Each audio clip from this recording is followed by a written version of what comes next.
on in the camera. So we've got a couple bikes here that are going to be our demonstration bikes.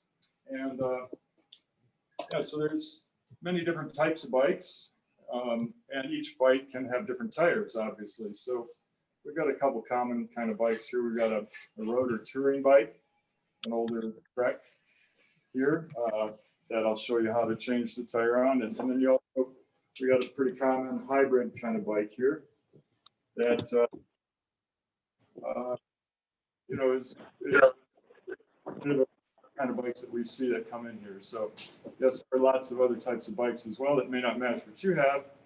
And just point of reference, the presentation will have an opportunity for you to share your screen with us. And if you have a bike that, you know, is different and you want some advice as to something on your own bike, we can go, and that's the interactive part, and we'll be taking questions and remotely. So one of the differences between these bikes when it comes to changing the flat, as you'll notice, there's a quick release on this bike. So it allows you to take the wheel off with no tools, which you can do quite easily. So that wheel comes out really easily. Whereas on this bike, you know, take a look at your own bike and it may have nuts. You know? So you're going to need a 15 millimeter or make sure what size nut this is with a wrench before you go out riding. So just make sure you got a tool that will fit that nut if you happen to have a nut action and not the quick release. So another thing you need to verify is for, you know, like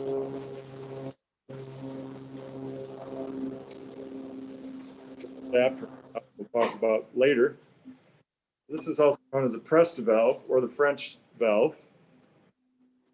And this bike has what's called the Schrader valve, the cap on top, but that's a long valve, Schrader valve. So you want to know what type of valve your bike has so that you have the right kind of tube, which I recommend you just carry a spare tube, and we'll get into that a little bit more here in a second. So you want to know what type of tube you have. And again, I recommend you just carry a spare tube with you.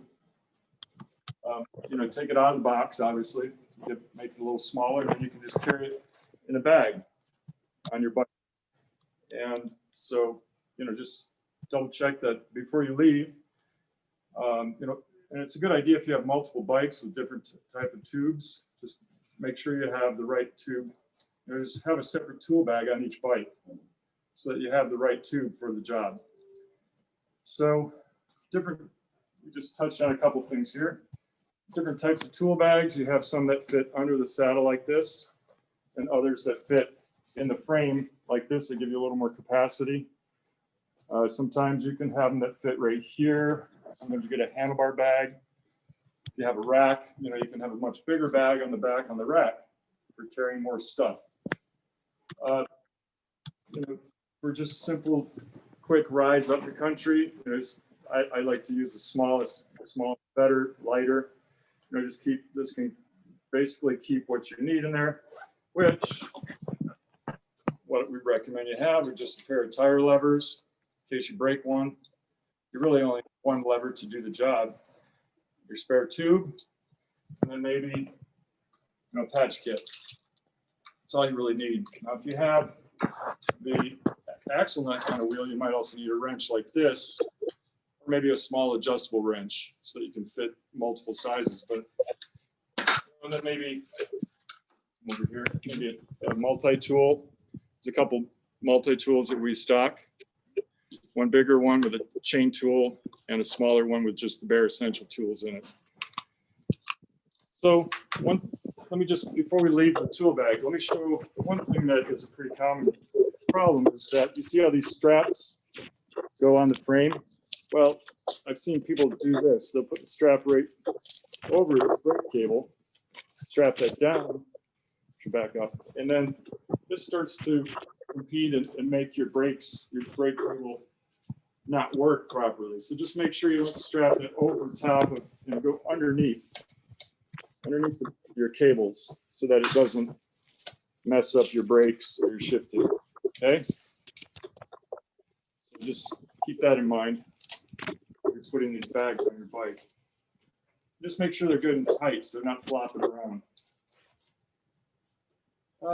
I also keep a dollar bill or some money with me, and maybe an old driver's license or something like that, so that you can, in case there's an emergency, someone needs to identify in touch with someone. So that's what I'll do with my old driver's license, is keep them on the bike. Okay, so we've covered all of that. We touched briefly on patch kits. So the reason why I recommend you just carry a spare tube with you is that I've tried to patch a lot of tubes, and something like half of my patches go bad. Maybe a mile down the road, it seems, or maybe 2 miles. But there's nothing more frustrating than taking the time to patch a tube and then get a mile or 2 down the road and you go flat again. So I just recommend keep a good spare, at least one good spare tube with you. But it's also good if you're on a longer ride, have a patch kit with you in case you need, maybe you use your one good tube and then you go flat again. Well, have a backup as a patch kit. Now there's glueless type patch kits, which is just, some people like those. They're really small and you don't need any glue. The traditional patch kit has a little bit of glue and some patches in it. And in a good environment and done well, you can get a good patch to hold. But I've just had not very good luck with them. So I like to keep a good brand new tube with me, or a tube that I know maybe I've patched at home and I know is holding air by testing it overnight or underwater. So let's go back to let's make sure that we've got the right size tube. Now this is a pretty skinny tire. You can see that tube is way too fat for that tire. This is a 700 by 25, and it's written on every tire somewhere. And just make sure you buy the right tube. Now you can always put a smaller tube into a tire. So I'll generally carry a tube that's either the exact size or smaller. You don't really want a tube that's bigger than your tire, because then it's really difficult to get a bigger tube into that tire.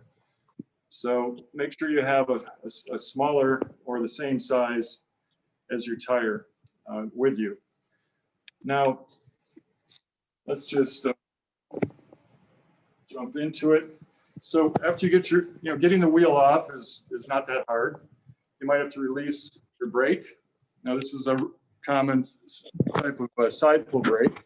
This one does not have a release on it, but some people, if you have a brake like this without a release, you can set up your brake so that you can adjust this here to loosen this up a little bit if your tire happens to be fat. Now this tire is not bulging, so it comes in and out pretty easily. This bike, on the other hand, is called a V brake. You just get familiar with how to release the V brake. You just grab the calipers like that, hold on to it and pull on it. Now, this is set pretty tight. You want to make sure that you can do this. And if you can't do it in the shop environment or at home, you got a problem. So this is rather difficult, but I press really hard to open it up. So now it's open, and then you flip the lever, the quick release lever, and you need to spin this around a few times to get it to come out. So out she comes. Now you have to loosen that nut a few times because you got some lips here on the fork to help prevent the wheel from falling out by accident. So when you put it back in, you'll need to tighten it up a few times before you can tighten it. We'll get to that in a second. Okay. So when you're alongside the road, you got a flat, obviously there's no air if you have a flat.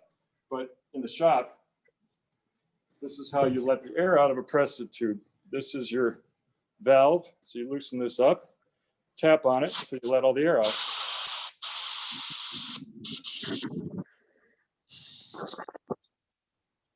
So now the air is pretty much all out. With a Schrader, the Schrader valve, you have to press onto the valve part with a tool of some sort, a key or something. You just press onto that if you ever needed to let the air out of your tire. And that's how the Schrader valve works. All right, so back to, all right, so a lot of times compressor valves also have this little threaded nut here. So you got to loosen that up. And I really don't ever put these back on. Some people like to put them on. I don't really put those valve nuts back on, or rim nuts. So with that off, you get your tire lever, and you want to start anywhere but at the valve. Don't try starting right at the valves. Start anywhere else. Get your tire lever under one side of the bead. There's a bead, 2 beads on a tire. Let me just show you a tire. So this is one bead. It's a wire that goes all the way around. This is another bead on this side. So we're going to hook this under just one side. Okay, so don't make the mistake of hooking both, because you'll have a really tough time getting both off at once. So make sure again all your air is out. Just get your tire lever. Some tires fit very tight. A road tire, skinny road tire, is going to generally be much tighter than this tire here. You might be able to get a fatter tire like this off without even using a lever. But this one is quite tight, so we're going to put that under there. And this little hook here is for doing this. So if you have a second lever, if it's really tight, you might do that and get a second lever. But what you want to do, you want to let this loose, get your second lever in. If you keep that tight, it makes it really hard to get that second lever in. So let this loose a little bit, get this in the gap, and then using both, push down at the same time. And then just simply push the lever in the direction of the rim and go all the way around. Okay? Now I'm going to grab the tire and tube with my right hand, and with my left hand I'm going to push down on the wheel.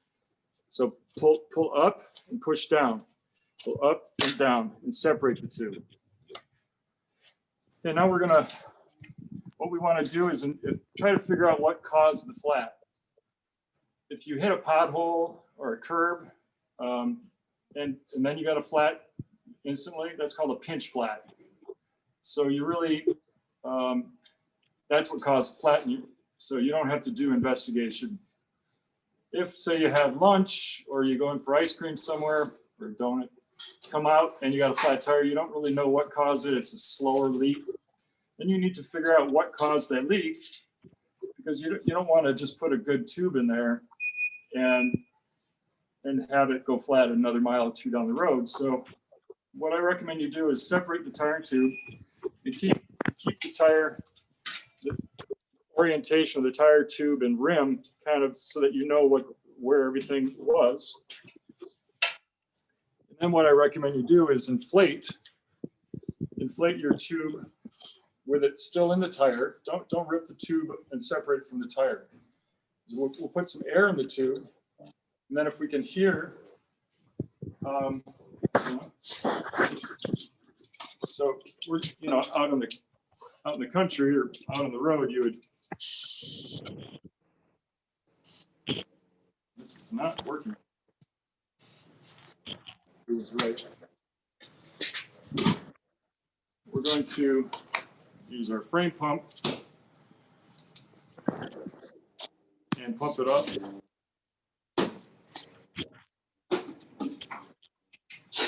You want to know how your frame pump works.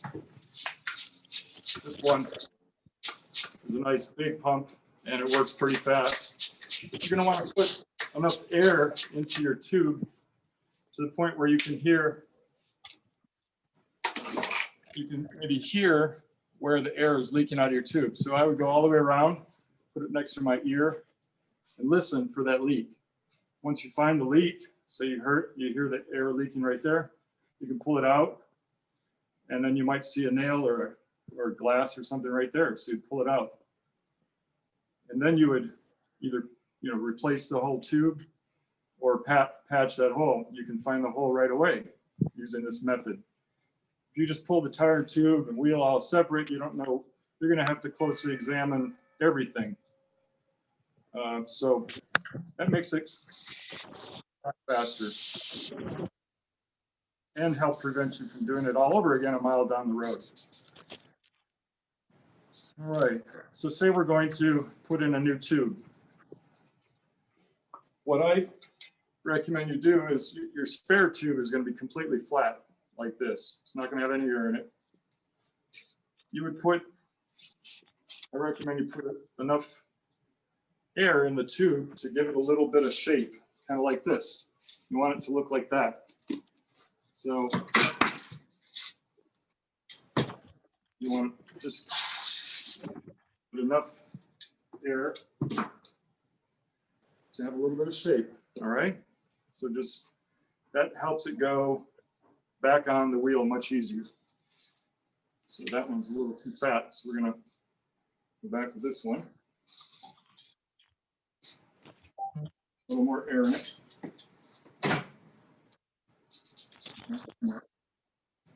With the compressor, you want to tighten that so you don't keep letting some air out while you're working. I recommend you take the tire with a little bit of the tube, a little bit of air in it, start putting it in your tire after you've taken the glass or nail or whatever, punctured it out of the tire. Put it in your tire. And then take your tire and tube. You also want to, sometimes you can get a puncture from the spoke side. So you want to inspect this quickly to make sure that whatever it is covering up your spoke heads. Make sure that all of those are covered up. So when you're doing your inspection, if your leak was on this side of the tube, then you can pretty much be assured that something on the wheel side punctured it, not from the tire side. So you want to pay attention to that. Other type of possible flats could be a slice in the sidewall, or, and if you do have a slice in the sidewall, you can use a dollar bill or a wrapper from an energy bar or something like that to put in between the tube and the tire, and that's called a boot. Hopefully that doesn't happen to you. That's not much fun, but you can use, again, a dollar bill, $5 bill, $20 bill, whatever you have. And your bike mechanic will thank you the next time he changes your flat. Forget about it. And then boot that so that the tube doesn't come through that cut. Because a cut at a higher pressure will let the tube come out. So don't want that to happen. Anyway, reinstalling your tire and tube, you want to put the valve through the hole, maybe halfway, just halfway, and then get one side of your tire on, one bead of your tire on. Work from the valve, away from the valve like this. Don't go like this, because the tire will keep coming off as you're working and it'll just go around and around. But working this way, it'll go a lot easier. And if it's a really tight fitting tire, then just don't let the tube get up in there yet. Just keep the tube on the outside of the rim for now. You get that one bead on, go all the way around, and use your thumbs and the heel of your hand to pop that one bead on. Okay, bead is on. The one bead is on now. So then you want to come back up to the valve and start to get the second bead on. And you want to get the tube up inside the rim all the way around. Now we got a little too much air in here, so I'm going to let a little bit of the air out.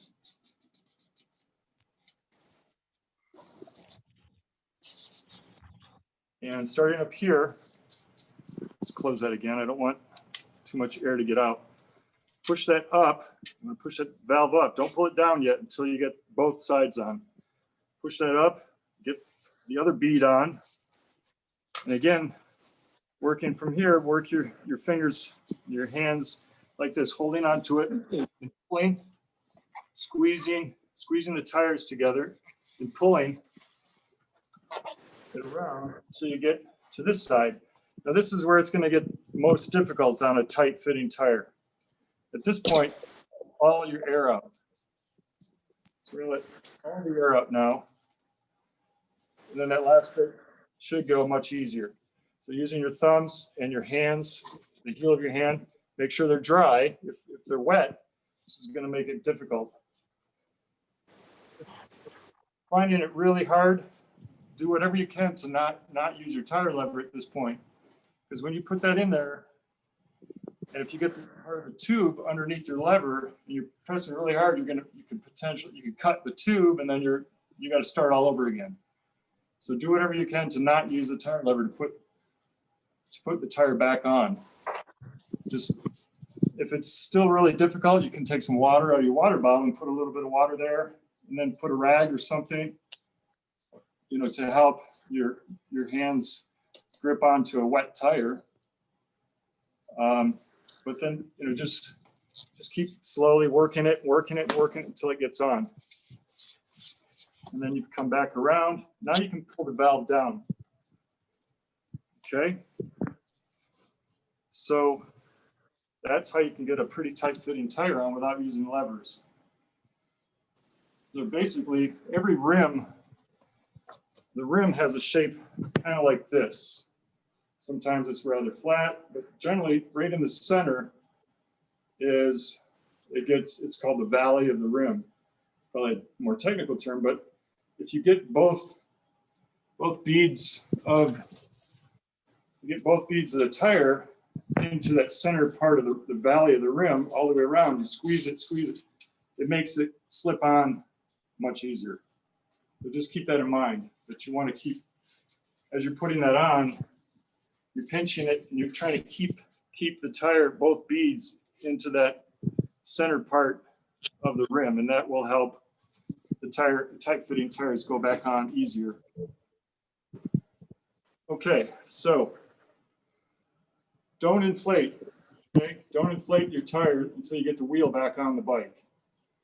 I've been on many rides where someone will inflate their tire now, and then they go back to put the wheel back on the bike alongside the road, and then their tire's a little fatter than this, and it won't go back through the brakes. And then they have to let the air out, and everybody's waiting. So just put it on flat, and then inflate after you get the wheel back on the bike. All right, so you can take the wheel off, the rear wheel, when the bike is in any gear. When you go to get it back on, if you're not sure what gear you had it in when you took it off, it's going to make it difficult. And that's probably the most frustrating thing about rear wheels, is that you don't know where to line this up. There's 7, 8, 9, 10 different gears, maybe more, and you don't know where to put it. The simplest thing to do is just make sure you're shifting your derailleurs in this outermost gear. So it's the biggest number, your 7th gear, 8th, 9th, 10th, 11th gear. So it's on the outside. And then you know just to line the chain up with your smallest cog. And then it should go in much easier without much frustration. Now, I know that looked easy, and it may not be as easy because you may not have a stand when you're alongside the road. I forgot to talk about that, but let me just finish this. You want to come on this side, Zach? So one important thing about rear, quick releases is you want them to be tight. And you want this, it's a cam action. You can also tighten it like a wing nut, like this, but that's not the way a quick release is supposed to be used. You want it it's a cam action, so it tightens when you do this motion with it. So you want to tighten or loosen the nut on the other side of the quick release until this is getting tight when it's sticking straight out. And then you want to line this up, make sure everything is lined up properly in the frame, and then you lock it down. And that should take some force, some strength to lock it down. If it's just like that, that's not tight enough. If it's like that, you know, it can fall right out. So make sure it's tight right about there, and then just lock it down good. So I touched on something here that I wanted to talk about a little more carefully. And what was it? Not having a stand. Not having a stand. Thanks, Zach. So say you're alongside the road and you don't have a work stand. What do? Well, you got a flat, and say if you see a tree or a fence post or something alongside the road, you can hang it like that from a tree or a fence post. If you're with some riding partners, you can just say, hey, hold my bike up while I do my flat. Hold it up for you.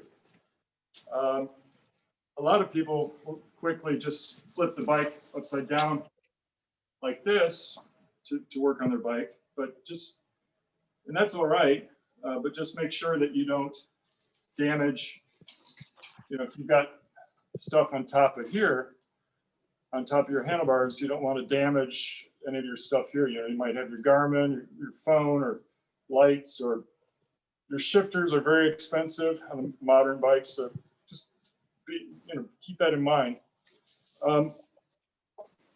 If you're not in a big hurry, you can also, if you're at home and you're going to be working on your bike, you can loosen your handlebar stem up. You can rotate this like that, and then retighten it, and then it rests in this part of the handlebars rather than damaging your brake levers.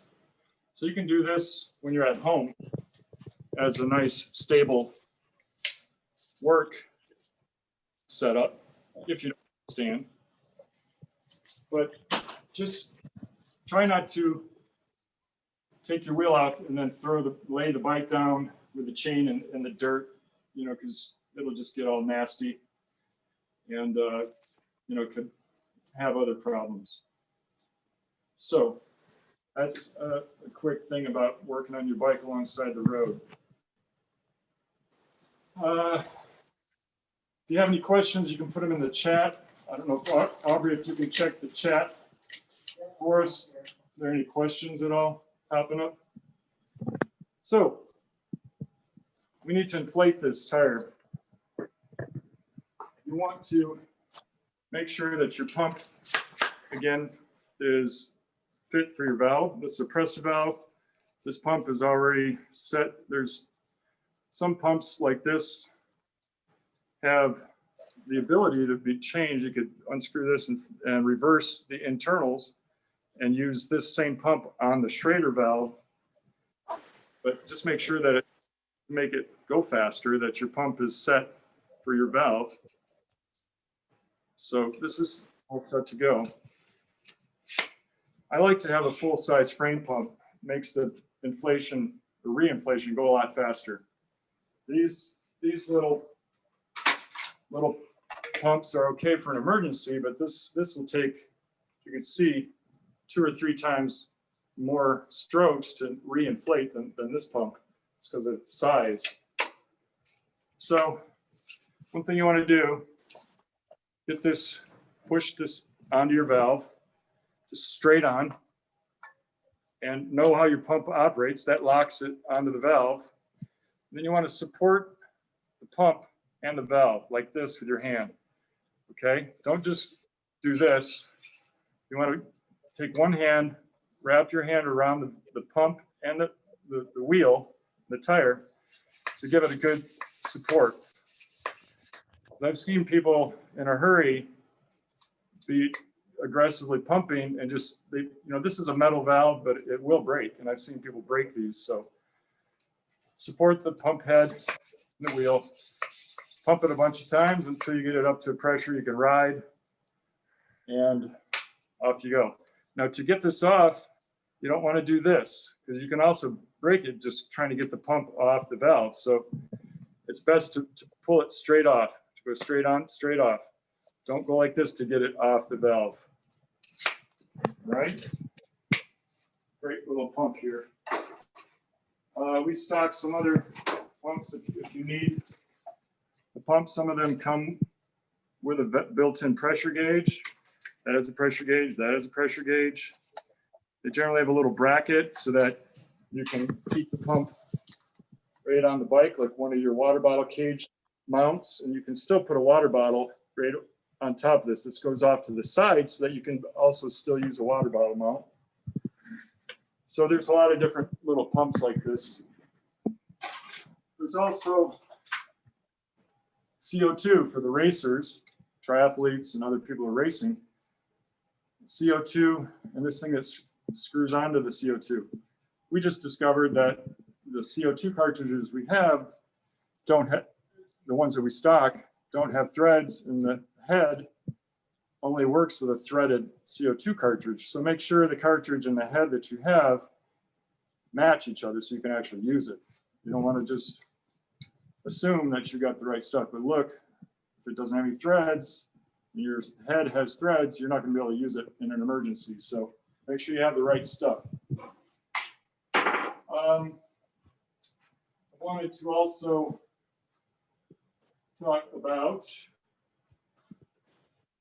let's see, so this tire, as you may have noticed from the labeling, it's a gator skin. Gator skin is a real famous one that's become a famous model, Continental tire that has good flat protection built into the tire under the tread, so it prevents most puncture flats. It's not going to protect you from a pinch flat, which means what we talked about earlier, hitting a pothole or curb and flatting.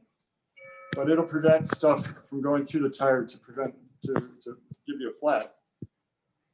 Every tire company has a different name because they're all trademarked. We stock other tires. Some tire companies, there's different ways to skin the cat. This thick slick tire, which is a great tire for around town, river trails, rails to trails. It's just got double the rubber, so it's harder to puncture because there's just so much rubber there. Some other tires that are out there, if they're e-bike rated, generally speaking, that means they're going to be really heavy and have a very thick rubber tread, and they're going to be really hard to puncture. I love Panaracer Pasella tires. These are some of my favorite tires.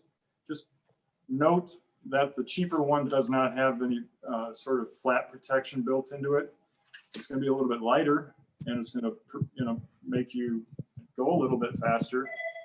But the Panaracer Pro Tight is a few dollars more, and it has Kevlar under the tread, so it helps you prevent those puncture flats. And every flat you prevent is time saved and money saved because you don't have to go get it fixed or fix it yourself. So I recommend using tires that have some flat protection. So when you go in to get flat or replace your tires, if you need to replace them, just make sure you're getting tires that have some flat protection. Schwalbe calls theirs K-Guard, probably for Kevlar. So that little diagram shows you how the Kevlar just lays right under the tread. So I recommend some flat protection. There's other ways to prevent flats. I'll show you a couple. This is a standard tube. This is a thorn resistant tube. So if you really don't ever want to get a flat on your city bike, for example, maybe it's really hard to get the rear wheel off. Maybe it's got a drum brake or a chain guard and a bunch of stuff. A thorn resistant tube is really heavy, but it helps prevent flats. This is actually, I weighed it earlier. It's 1 pound. This is 6 ounces. So this is actually 10 ounces more than a standard tube.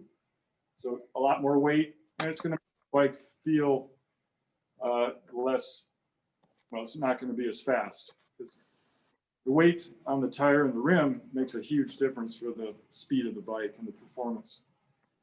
But that's another way that you can prevent flats. A lot of people are familiar with slime, don't really recommend it. You can get tires, I think the tires actually, or tubes come at some big box stores that have slime already in them. Don't really recommend it. It's pretty nasty stuff, but kind of like for your car, the flat fix kind of stuff, it's a liquid that helps seal up holes. In an emergency, I suppose it's good to have on hand, but that's a lot of weight to carry around with you. One other way to prevent flats is a tire liner. And this liner it's much lighter than the thorn resistant or some of these other things that we talked about. And this goes between your tube and the tire and just protects the tube from punctures. So this goes inside the tire, and you can add this to your current bike. You know, and these are not terribly expensive, $8.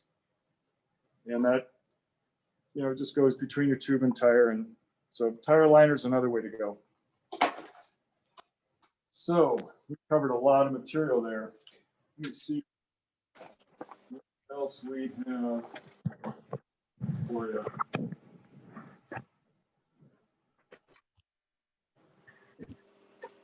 Okay, one thing that is different, everyone's scared about and the rear wheel is considerably more, there's a lot more going on when you're changing out a flat on the rear.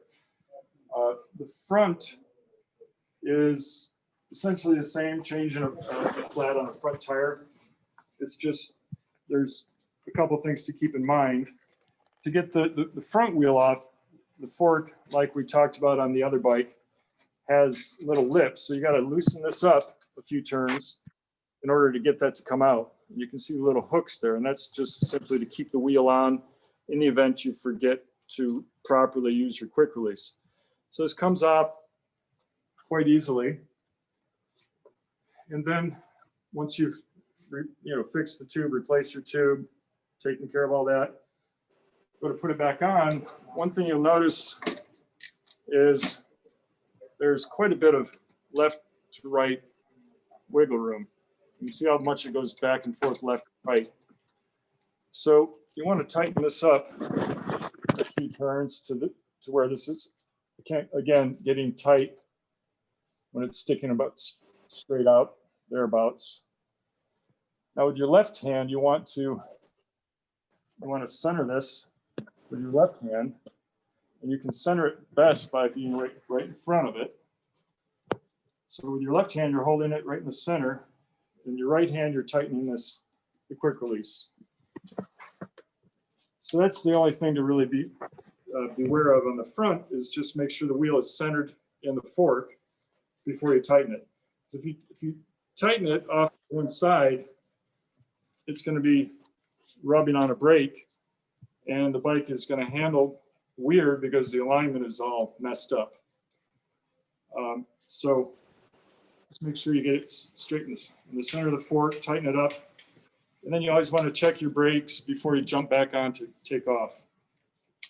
Especially if your bike, if you completely open up your brakes like this on your bike to change it out, you want to make sure you put this back together so you can stop down the road. So always check your brakes before you jump back on the bike to take off down the road. And spin it around. Have your friend or someone hold it up. Make sure your brakes are functioning. And then you're good to go down the road. Are we looking for time? Wow. We're looking pretty good. Let me just look at my notes real quick and see that we've covered everything I want to talk about. All right. Aubrey, did you have anything you wanted to mention?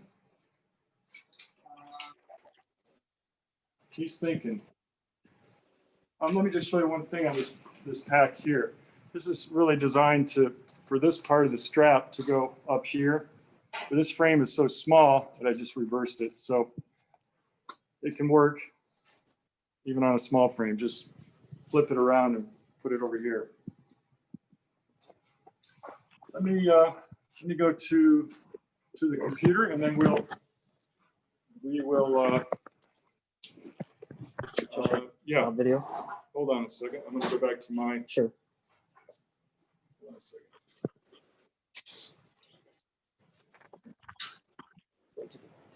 Stop the video. If anyone had any questions, I hope I was answering them okay on the chat. I think Jack was asking about the movement. I'll just quickly take that wheel off again. Hold on. Just a second, Aubrey. Just a second. I'm going to pin you and unpin myself. Sorry about that, folks. Go back to Aubrey.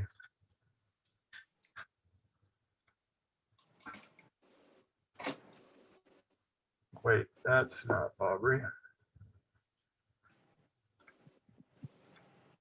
Oh, that's true. Okay, there you go.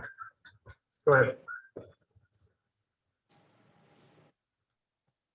Oh, as far as talking? Yeah, you're good, I you're just good. was trying to show Deborah how to put the wheel back on. Just making sure that the chain is always in that smallest cog, which is your hardest gear. Did you mention anything about tire pressure? So, Touched on it a little bit. a little bit. Okay, so that's that. Go ahead.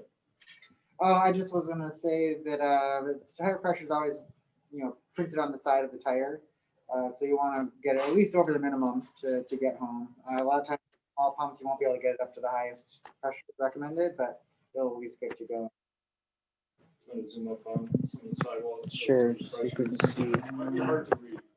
this one. These particular tires are nearly impossible to read the printing on them. It's right here.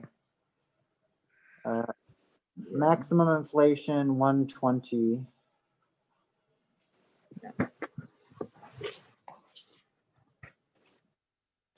This one's a lot easier. This should give you a 44 to 73 psi.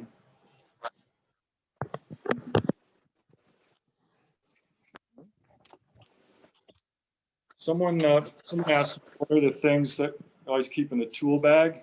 We touched on the essentials.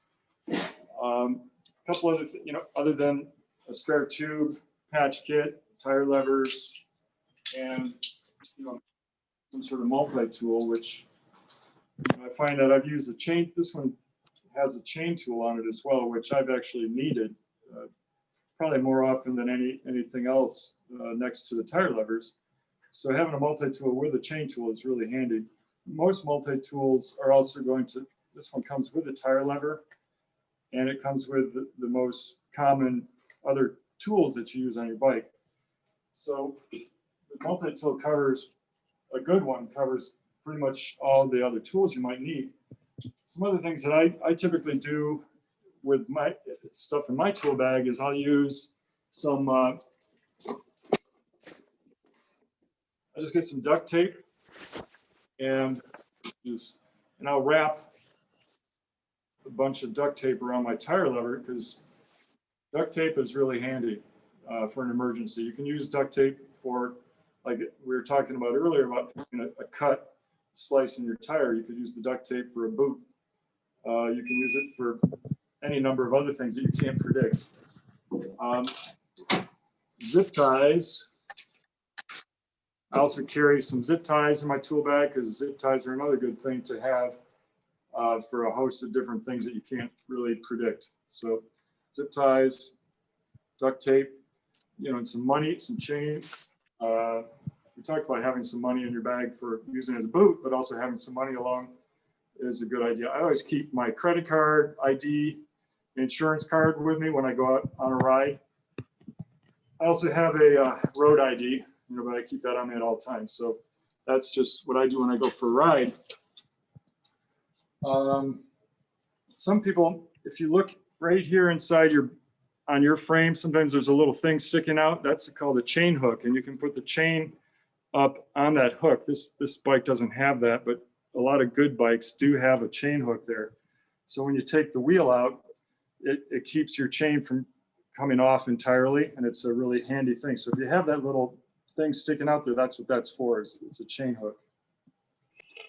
So yeah, and if your chain comes off on the inside, you know, while you're working on it alongside the road, don't panic. You know, if it looks like that after you've worked on it and you're ready to ride, you don't have to get your hands all dirty like I just got my hands all filthy from this chain. As long as you're on a flat surface and you're not going uphill, you can simply start to pedal and shift back in the direction of your gears gently. And sometimes, this one isn't going to cooperate, it'll start to, it got caught down there. There, now it should work. Gently start pedaling, and it should climb itself back onto the gears. Or, you know, use your tire lever like I just did. Just anything, just don't touch the chain, because the chain is awfully filthy, and it's really hard to get that grime out of your fingers, and then you'll get this on your handlebar, on your tape, and it becomes a big mess. So I hope that some of those tips will help. You know, it took us a long time to explain all that because we were talking about all these related things, but I hope some of that will make it easier for you to replace your tire in the future. And one thing I'd really highly recommend you do is, before you need to do this out in the field, just in your garage, you know, before you go for your ride this spring, just practice and make sure that you can do this on your own bike so that you don't have to call someone to come pick you up. So I would just practice, you know, make sure you can get your tires, both front and rear, get them on and off.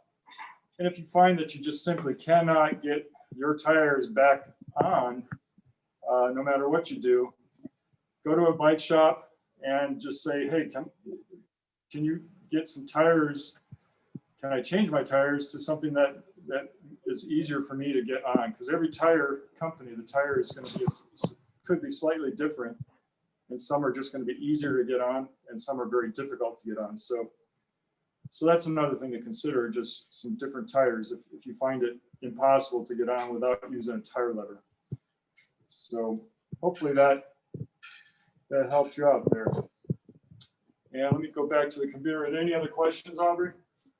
Nope, not at this time. Okay, so we'll be posting a link to the recording of today's presentation back to the blog post at msubikes.wordpress.com so that you can share it with friends or you can review it again. And feel free to register for one of the other upcoming classes, which we've got 7 more coming up. So every Tuesday and Thursday through February. And yeah, just let your friends, family know, and hope you find it beneficial and not too boring. I'm sorry about the masks, but what we got to do here on campus, and stay safe. And thanks again for joining us. And I'm going to go back to the computer, and I'll stay on for more questions. And if anyone wants to pin their video to their camera to show us something on their own bike, that's the interactive part. And I'm happy to, Aubrey or I are happy to help look at what you got there, and we can talk one-on-one. So thanks again. I'm gonna go back to my computer, and you can. Okay, stop the video there. Yeah.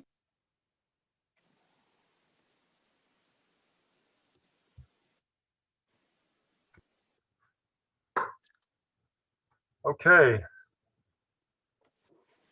Hi, folks.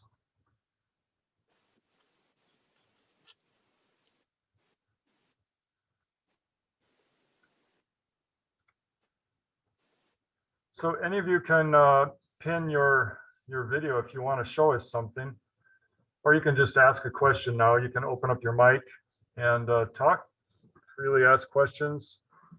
If you don't want to ask questions in front of the class, you can come in person. We are open Monday to Friday, 10 to 5 to walk-ins. We just, you have to wear a mask and just one family at a time. Yeah, I hope you picked up some things. Yeah, Scott, remembering when it happens, that's the tricky part. And I guess, it's one thing for us here in the shop because we might do 20, 30, 40 flats in a single day in a busy day in the fall. So that gets pretty crazy. Vicky, do you have anything? Your video is pinned there. I just wanted You're- to say thank you very You're much. muted, but I see your screen there if you had something you want to ask. No, Okay. not at all, but Vicky, thank go you. ahead now. You're unmuted. Oh, I just wanted to say thank you. It's a lot of good information. Vicky, it says your network bandwidth is low. So I guess your connection is kind of slow, perhaps. It is. Anyone else got a bike they want to show us? Anyone want to do some show and tell? No? Okay. Yeah, sorry about the technical glitch there at the beginning. We were having a little trouble, but Vicky, if you want to type in your question, if you're trying to ask a question, it went back to you. Be happy to answer it through chat. Thanks, Scott. Looking forward to having you in the next class as well.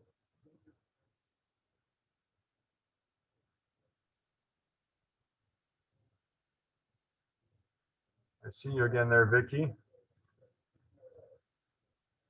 Okay. I'm guessing there's no more questions. Call us too at 517-432-3400 if you have some more questions. Otherwise, we'll see you, some of you, I guess, on Thursday. Thanks again. Signing off. Bye-bye.